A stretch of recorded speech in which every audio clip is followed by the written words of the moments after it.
61 साल का अनूप चंद्र अस्पताल के गेट के पास असहाय सा खड़ा था। उसकी आंखों में आंसू जम से गए थे। ऐसा लगता था कि उन आंसुओं का बांध कभी भी टूट पड़ेगा। उसकी पत्नी राजकुमारी जमीन पर लेटी अभी भी अपनी सांसों के लिए संघर्ष कर रही थी। पिछले 3 घंटों से उसके लिए एक बेड की व्यवस्था में लगा था, लेकिन इस कोरोना के समय में अस्पताल में बेड मिलना बहुत ही कठिन था। फिर भी उसने हार नहीं मानी। डॉक्टर साहब, हमारी पत्नी राजकुमारी को बचा लीजिए। उसे सांस लेने में बहुत दिक्कत हो रही है। उसे लगातार खांसी भी आ रही है और पिछले 3 घंटों से मैं उसके लिए बेड की व्यवस्था में लगा हुआ हूं, लेकिन ना तो उसे अब तक बेड मिला डॉक्टर साहब, और ना ही किसी डॉक्टर ने उसे देखा है। अरे भाई साहब, आप देख रहे हैं ना कि अस्पताल की कितनी बुरी हालत है। हर तरफ कोरोना के मरीज हैं। मुझे लगता है आपकी पत्नी को भी कोरोना ही है। अब ऐसे में हम भी क्या करें बताइए? लाचार हैं हम भी। हमारे भी तो 2 ही हाथ हैं ना। किस किस को हम देखें बताइए? डॉक्टर साहब, मेरी पत्नी तड़प रही है। भगवान के लिए उसे एक बार देख लीजिए ना, एक ही बार बस। अच्छा ठीक है, मैं आता हूं। कहाँ है वो? अस्पताल के गेट के पास है डॉक्टर साहब। अनूप चंद्र डॉक्टर को लेकर गेट के पास पहुंचा। रामकुमारी, रामकुमारी, अरे देखो डॉक्टर साहब आ गए हैं। अरे देखना, अब तो बिल्कुल ठीक हो जाएगी। हाँ। अनूप चंद्र की बात का रामकुमारी ने कोई जवाब नहीं दिया। बस वो खुली आंखों से उसे देखती रही। डॉक्टर ने उसके सीने पर आला लगाया, फिर उसकी नब्ज को देखा। बाबा, ये अब जीवित नहीं है।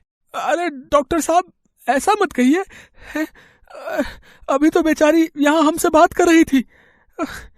हाँ, अरे उसको सांस लेने में भले ही दिक्कत हो रही थी। अरे आप ठीक से देख लीजिए ना डॉक्टर साहब, एक बार देख लीजिए डॉक्टर साहब, एक बार। बाबा, मैंने देख लिया। वो अब आपको छोड़कर जा चुकी है। ये कहकर डॉक्टर वहां से चले गए। अनूप चंद्र अपनी पत्नी की खुली आंखों में खुद को देखता रहा और उससे बातें करने की नाकाम कोशिश करता रहा। ए रामकुमारी, देखो ना, डॉक्टर कह रहा है कि तुम हमको छोड़कर चली गई हो। डॉक्टर साहब को कुछ नहीं पता है। चलो बातें करो हमसे, हम नहीं जानते। और जल्दी ठीक हो जाओ। तुम्हारे साथ हमको भुट्टा खाना है। कल शाम की ही तो बात है। अनूप चंद्र जब शाम को खेतों में काम करके लौटा तो उसने देखा कि उसकी पत्नी आज दरवाजे पर नहीं बैठी हुई थी।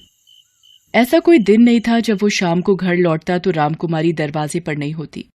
अनूप चंद्र और रामकुमारी एक दूसरे से बहुत प्यार करते थे।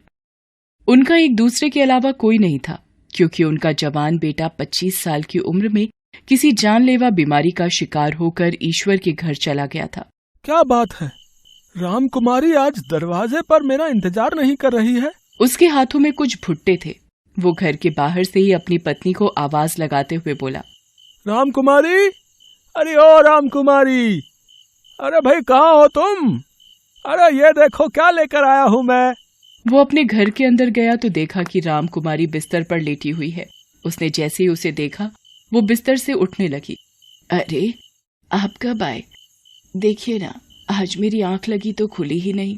अरे कोई बात नहीं, ये देख, कल तेरा मन भुट्टा खाने का हो रहा था ना, आज मैं ले आया तेरे लिए। आप हाथ मुंह धोइए, मैं अभी भुट्टा सेक देती हूँ। रामकुमारी जैसे ही उठी उसे चक्कर सा आ गया। वो फिर से बिस्तर पर गिर गई। अनूप चंद्र भागकर उसके पास गया। अरे रामकुमारी, अरे क्या हुआ तुम्हें? पता नहीं, चक्कर सा आ गया जी। अनूप चंद्र ने जैसे ही उसके सिर पर हाथ रखा तो उसका सिर तो गर्म तवे की तरह जल रहा था। हे भगवान, अरे तुझे तो तेज बुखार है। एक काम कर, तू लेट जा, मैं देखता हूँ घर में कोई दवा है कि नहीं। अरे दवा की कोई जरूरत नहीं है, मैं ठीक हूँ। अनूप चंद्र ने घर में दवा ढूंढी, लेकिन उसे कोई दवा नहीं मिली। उसने रामकुमारी को कहा कि बाजार से ले आता हूँ दवाई, लेकिन रामकुमारी ने मना कर दिया। वो अपने पड़ोसी के पास भी गया, लेकिन उसके घर पर ताला लगा हुआ था। जब वो अपने घर वापस लौटा तो उसने देखा कि रामकुमारी फिर से सो गई है। उसने पानी की ठंडी पट्टी उसके सिर पर रखना शुरू कर दिया। रामकुमारी की आंख खुल गई। मैंने आपको परेशान कर दिया ना? अरे ऐसा क्यों कह रही हो? है परेशान कर दिया? अरे मैं भी तो कितनी बार बीमार पड़ा हूँ, बताओ। कभी तुमने मुझे ये तो नहीं कहा कि मैंने तुमको परेशान कर दिया है। आपने कुछ खाया कि नहीं?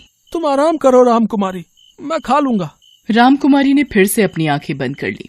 अनूप चंद्र उसके बगल में ही लेट गया, लेकिन रात को रामकुमारी की तबीयत और बिगड़ने लगी। उसे जोर जोर से खांसी होने लगी।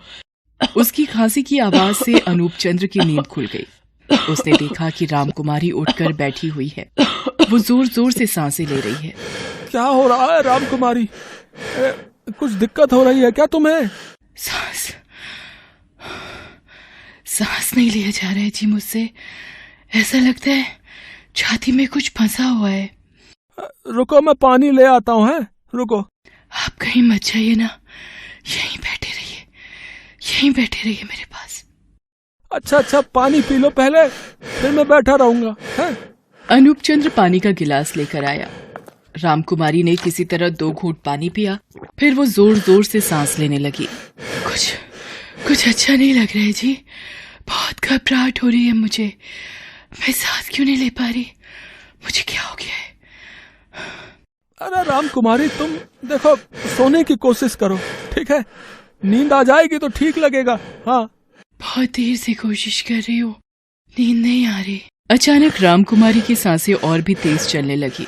उसने अनूप चंद्र को पकड़ लिया। बहुत दिक्कत हो रही है जी सांस लेने में। लगता है बिट्टू के पास जाने का समय आ गया है। ये कहते कहते वो बेहोश हो गई। अनूप चंद्र को समझ आ गया था कि स्थिति ठीक नहीं है।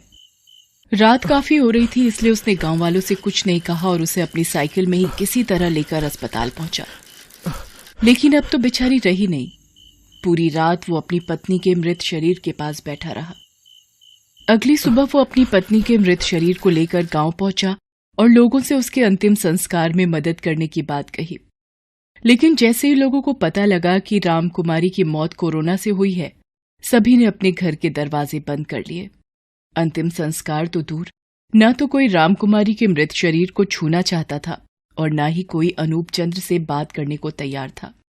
गाँव वालों, अरे ऐसा मत करो।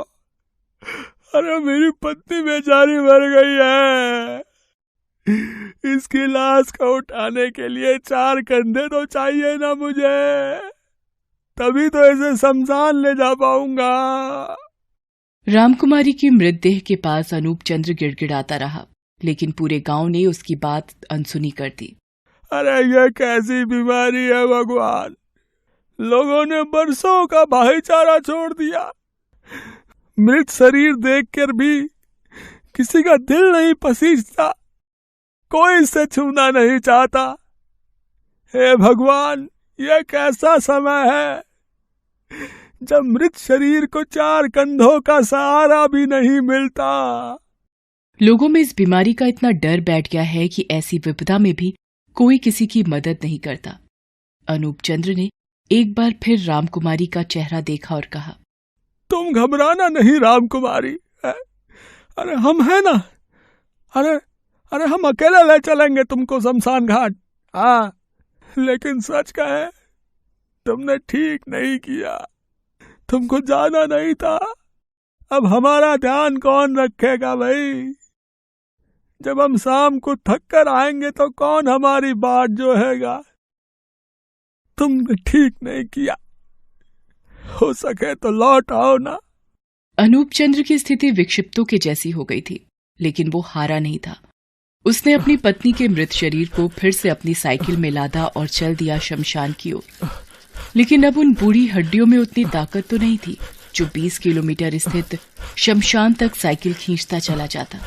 उसका गला सूख रहा था, सांसें तेज चल रही थी, लेकिन उसे अपना फर्ज निभाना था। उसे दूसरी दुनिया तक जाने के लिए पत्नी की विदाई अच्छे से करनी थी। वो हांफता हुआ जा रहा था, चला जा रहा था, लेकिन एक समय उसका दम टूट गया। वो साइकिल समेत गिर पड़ा। अरे मैं कैसे गिर गया? अरे रामकुमारी, तुम्हें चोट तो नहीं लगी? अरे बूढ़ा हो गया हूं ना, लगता है इसलिए गिर गया। लेकिन तू फिक्र मत कर, मैं हूं ना। अरे मैं ले चलूंगा रे तुम्हें, तेरा पति जिंदा है, तू फिक्र मत करना, तू फिक्र मत करना। उसने फिर से साइकिल को उठाया और रामकुमारी के मृत शरीर को उसमें लाद ही रहा था कि दूर से पुलिस की गाड़ी आई। पुलिस इंस्पेक्टर ने इस तरह से उसे देखा तो उससे पूछताछ शुरू कर दी। तब उसने उसे सारी बात बताई। उसकी बातों को सुनकर इंस्पेक्टर की आंखों में आंसू आ गए।